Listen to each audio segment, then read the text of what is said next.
Hello friends, hi, how are you? I'm Priyanka. Welcome to my channel Your Maths Guide. तो friends आज के topic में हम discuss करने वाले हैं क्लास 7 का चैप्टर नंबर 12 का अलजेब्रिक एक्सप्रेशन का इंट्रोडक्शन पार्ट 2। ओके, पार्ट 1 में हमने इससे पहले के जो 5 टॉपिक्स थे वो वेरिएबल से लेके पॉलिनोमियल एक्सप्रेशन तक हमने सबके सब डिस्कस किए थे, लेकिन आज के सेशन में हम उसके आगे के टॉपिक्स लेने वाले हैं। So friends let's start from our first topic. Our first topic is addition. Addition में हमें क्या करना है? लाइक टर्म्स ऐड करना है, लाइक टर्म्स का एडिशन एंड जनरल एक्सप्रेशन का एडिशन। ठीक है, हम इसमें देखेंगे। ठीक है, एडिशन ऑफ लाइक टर्म्स। ठीक है, okay, now we will take example. Okay, 7x plus 5 and 3x minus 4। ठीक है, सो इसमें लाइक टर्म्स कौन सी है? 7x and 3x। ठीक है, तो हम इन दो एक्सप्रेशन को ऐड करेंगे, 7x plus 5 plus 3x minus 4। तो ये लाइक टर्म्स कौन सी है? 7x plus 3x plus 5 minus 4x। ठीक है, तो यहाँ पे x कॉमन रखेंगे, 7 plus 3 ऐड करेंगे और प्लस 5 माइनस 4 कितना होता है? 1। ठीक है, तो देखिए फ्रेंड्स यहाँ पे ये लाइक टर्म्स थी, 7x एंड 3x कौन सी टर्म्स है? Both are like terms. लेकिन जब भी हमें लाइक टर्म्स की एडिशन करनी होती है तो उस एडिशन करते समय उसमें जो कॉमन वेरिएबल होता है वो हम ब्रैकेट के बाहर रखते हैं और बाकी की जो डिफरेंट चीज़ें होती है हम उनको ऐड करने के लिए उनको हम ब्रैकेट में डालते हैं। ठीक है, तो इसमें हमने कॉमन वेरिएबल जो x है वो ब्रैकेट के बाहर रखा है क्योंकि वो कॉमन है, और 7 plus 3 हमने ब्रैकेट में लिया है। तो 7 plus 3 मतलब कितना हुआ? 10x। ठीक है, हमारा फाइनल आंसर क्या हुआ? 10x plus 1। ठीक है, ये हो गया लाइक टर्म्स का एडिशन। ठीक है, अभी हम एडिशन करेंगे जनरल अलजेब्रिक एक्सप्रेशन का। ठीक है, ऑफ अलजेब्रिक एक्सप्रेशन। ठीक है, जनरल अलजेब्रिक एक्सप्रेशन का हम एडिशन देखेंगे, तो उसके लिए हम एग्जांपल लेंगे। ठीक है, 4xy plus 5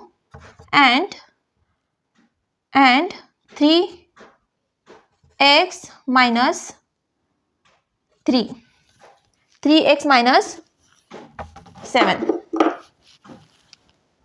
3x minus 7xy plus 2। ये हो गए हमारे दो एग्जाम्पल। तो ये भी जनरल एक्सप्रेशन है, ये भी जनरल एक्सप्रेशन है, तो इन जनरल एक्सप्रेशन की हमें क्या करनी है? एडिशन करनी है। ठीक है, so let's start friends. 4xy plus 5 plus 3x minus 7xy plus 2। okay, so friends, first of all, which are the two like terms are there?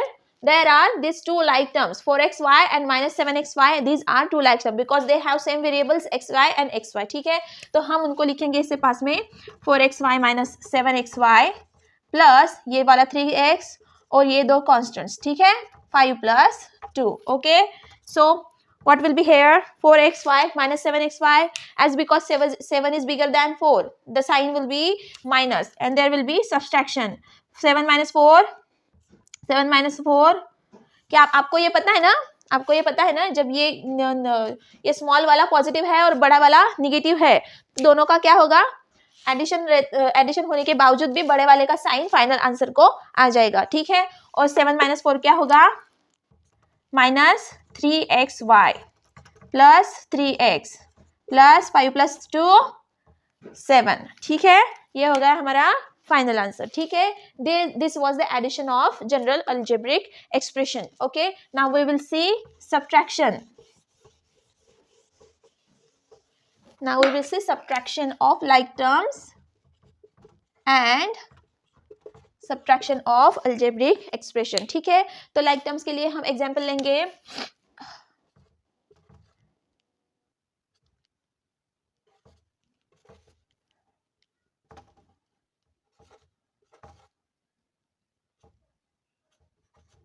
ठीक है, तो इन दोनों का हमें क्या करना है?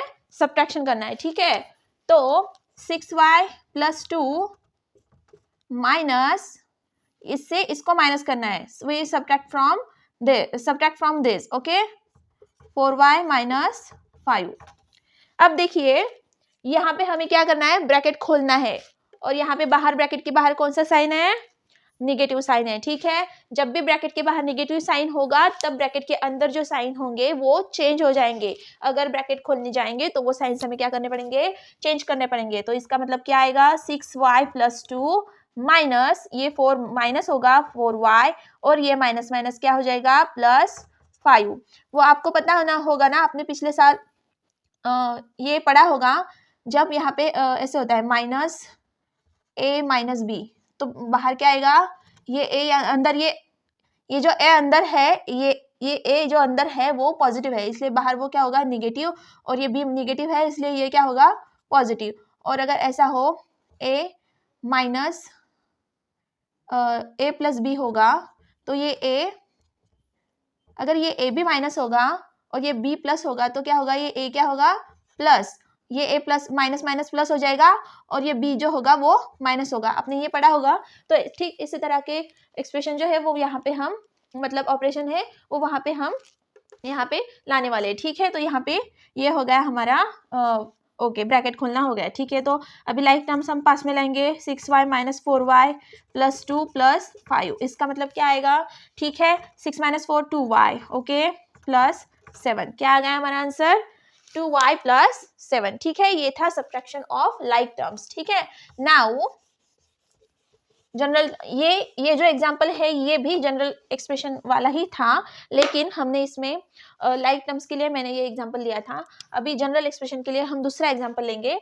ठीक है, 7xy + 3 एंड 4x + 3xy - 7। ठीक है, ये हो गया हमारा 2 एग्जाम्पल। ठीक है, अभी हम इसका सब्ट्रैक्शन करेंगे, 7xy + 3 - 4x + 3xy - 7। तो अभी हम, जैसे कि मैंने आपको पहले बताया, हम यहाँ पे क्या करेंगे, ब्रैकेट खोलेंगे। ठीक है, 7xy + 3 - 4x माइनस, ये क्या होगा, -3xy, ये प्लस हो जाएगा। ठीक है, तो अभी like terms, common like terms जो है वो पास में लाएंगे, +3 + 7 - 4x, तो क्या आएगा, ये कॉमन है इसलिए 7 - 3, ये कॉमन xy बाहर, प्लस ये 7 + 3 कितना हुआ, 10, और ये रहा -4x, क्योंकि ये अनलाइक है। ठीक है, तो 7 - 3 मतलब कितना, 4xy + 10 - 4x, इसको हम ऐसे भी लिख सकते हैं, -4x + 10। Okay, this was our final answer. Okay, this was the subtraction of general algebraic expression. Okay, now we will move towards our next topic, finding the value of algebraic expression. ठीक है, हमें general expression की जो final value है वो कैसे निकालते हैं हम देखेंगे। ठीक है, फाइंडिंग द वैल्यू। देखिए, अगर कोई भी एक्सप्रेशन है, बिना वेरिएबल के तो एक्सप्रेशन होते नहीं, इसलिए अगर हम जैसे कि हम एग्जांपल है 3x + 4, देन 4x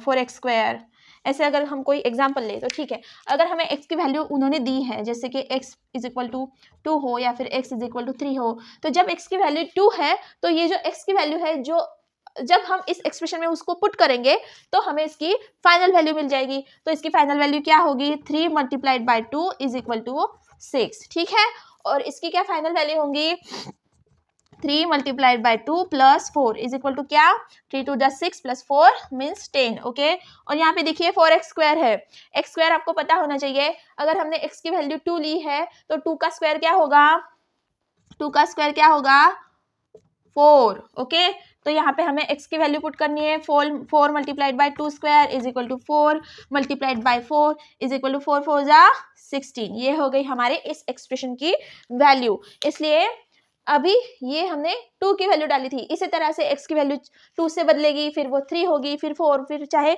जो भी नंबर हो। जब भी हम उसकी वैल्यू एक्सप्रेशन में वेरिएबल की जगह पर पुट करते हैं तो हमें उस एक्सप्रेशन की फाइनल वैल्यू मिल जाती है। उसी को कहते हैं finding the value of algebraic expression. Okay, our next topic is formulas.